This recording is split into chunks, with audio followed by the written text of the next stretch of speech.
Metro road बनाने वाली company की लापरवाही के कारण गिरी दीवार, एक की मौत 3 घायल। नमस्कार, शासन पक्ष में आपका स्वागत है। मैं हूं आपके साथ डीपी ओझा। थाना गोकुलपुरी मेट्रो स्टेशन के ऊपर की दीवार अचानक भरभरा कर गिर गई। जब तक कि आसपास के लोग कुछ समझ पाते तब तक दीवार के मलबे के नीचे 4 लोग दब चुके थे। स्थानीय लोग और पुलिस की सहायता से चारों को निकाल लिया गया, जिसमें विनोद पांडे की हालत बहुत गंभीर बताई गई। 3 को मामूली चोट आई। घायलों को गुरु तेग बहादुर अस्पताल में भर्ती कराया गया, जहां इलाज के दौरान 53 वर्षीय विनोद पांडे की मौत हो गई। मृतक करावल नगर शहीद भगत सिंह कॉलोनी गली नंबर 8 में रहता था और चावल बेचने का करता था काम। घटना लगभग सुबह 11 बजे का है, जब लोग रोड क्रॉस कर रहे थे कि अचानक दीवार गिर गई।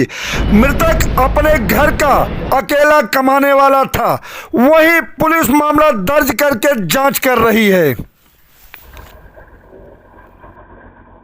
आज सवेरे लगभग 11 बजे के आसपास का इंसिडेंट है ये। जो ईस्टर्न साइड है, जो मेट्रो स्टेशन का जो बाउंड्री होता है, जो कंक्रीट बाउंड्री होता है ईस्टर्न साइड का, वो कैसे गिर गया अभी उसके हम लोग छानबीन करेंगे। पर वो नीचे गिर गया सड़क पे, एक बड़ा पोर्शन ऑलमोस्ट 40-50 मीटर्स का हिस्सा, और नीचे कुछ पब्लिक के लोग थे, उनको चोट लगी है। 4 लोगों को माइनर इंजरीज है, जिनमें एक का पैर टूटा है और एक की इंजरी थोड़ी ज़्यादा है, उसके सिर और पैर में। उसको बल्कि एक्सट्रैक्ट किया गया। मेट्रो का स्टाफ और हमारे लोकल पुलिस स्टेशन भी बिल्कुल बगल में ही है, तो जल्दी से पहुंच के उनको एक्सट्रैक्ट किया, नीचे डेबरी से निकाला और उनको जीटीबी हॉस्पिटल ले गए। तो अभी हम लोग कोशिश कर रहे हैं उनको आइडेंटिफाई करने के लिए। उन्हीं की आइडेंटिफिकेशन नहीं हो पाई है बिकॉज अनकॉन्शियस है वो। बाकी तो 4 लोगों के हमने उनकी हो गई। उनको माइनर, एक के पैर में फ्रैक्चर है, बाकी के माइनर इंजरीज हैं, तो थोड़ा बचाव हो गया। तो अभी जेसीबी वगैरह काम कर रही है पीछे, और कुछ जो पोर्शन इसका लटक रहा है अभी भी, उसको भी मुझे लगता है इनको गिरा देना चाहिए, बिकॉज थोड़ा सा वो कभी भी किसी समय गिर सकता है, अनस्टेबल है। सर, घायलों को कितनी देर में निकाल दिया गया था रेस्क्यू कर? देखिए, मैंने जैसे आपको बताया, थाना बिल्कुल ही बगल में है। तो जैसे आवाज़ आई धाम से, तो फिर वो दौड़ के हमारे स्टाफ पहुँचे, एसीपी एसएचओ सारे ही पहुँचे स्टाफ के साथ में, और फटाफट उनको जीटीबी हॉस्पिटल ले गए। सर, इसमें इस पूरे हादसे में कोई मुकदमा दर्ज किया जाएगा?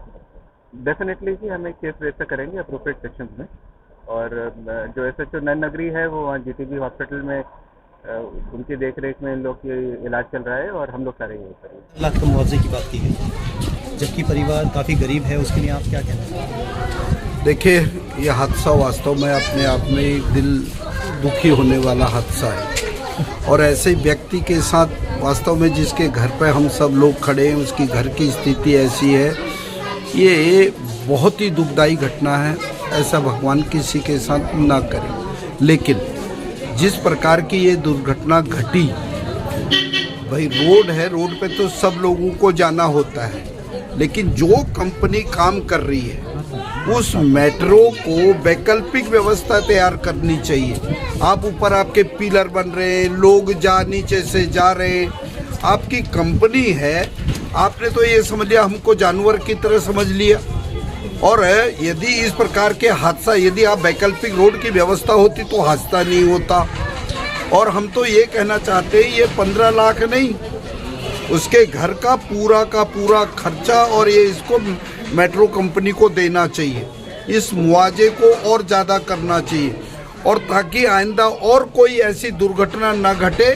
अभी से मेट्रो को वैकल्पिक व्यवस्था करे, वो रोड बनाए, किधर और से रोड को थ्रो आउट करे, वहाँ से लोगों को आने जाने की सुविधा दूसरी जगह से दे, उधर से इस प्रकार का ना करे, ये हमारा कहना है। बराबर में एक सरकारी स्कूल है, यदि छुट्टी होते समय ये हादसा होता तो कितना भयानक मंजर होता। और सेकेंडली दिन में काम नहीं करना चाहिए, रात को काम करे ना भाई। दिन में वहाँ ट्रैफिक चल रहा है, कोई भी चीज हो सकता, हादसा कहीं भी हो सकता है।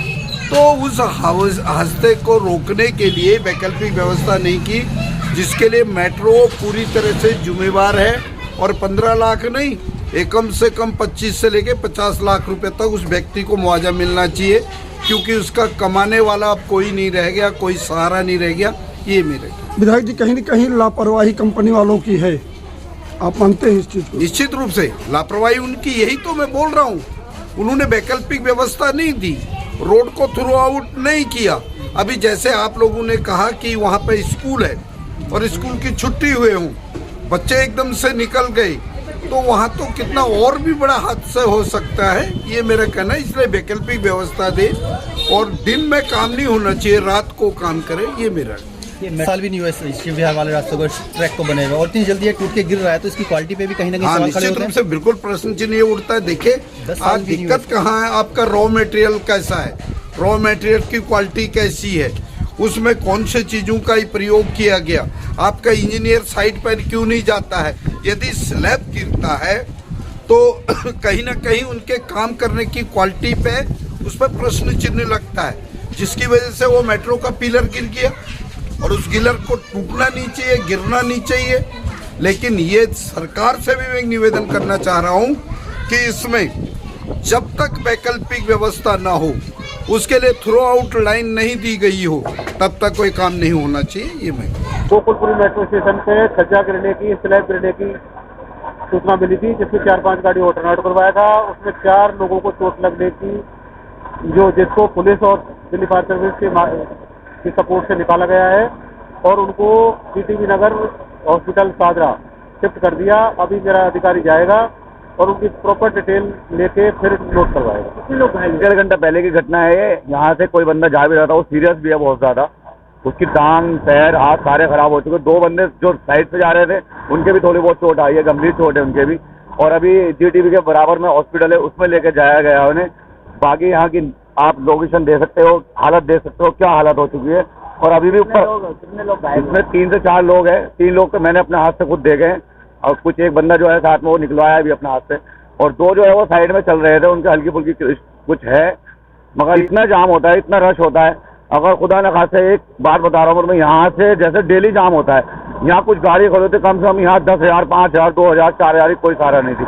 अभी तो फिलहाल ये कोई जाम नहीं था, सब कुछ खुल रहा था यहाँ पर। उसके बाद भी ये हालत हो चुकी है।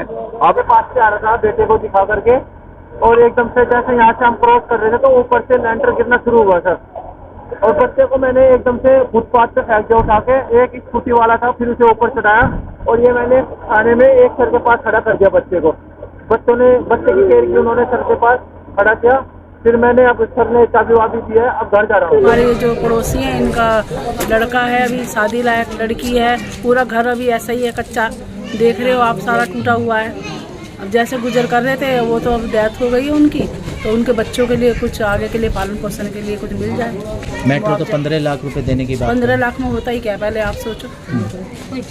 और कुछ कम से कम लड़के की जॉब लग जाए तो उनके माता पिता, जो उनकी माँ है, उनका भविष्य आगे सही हो जाए। घर में कौन कौन है? इनके 2 लड़कियां हैं, 1 लड़का है और बीवी है। क्या काम करते थे?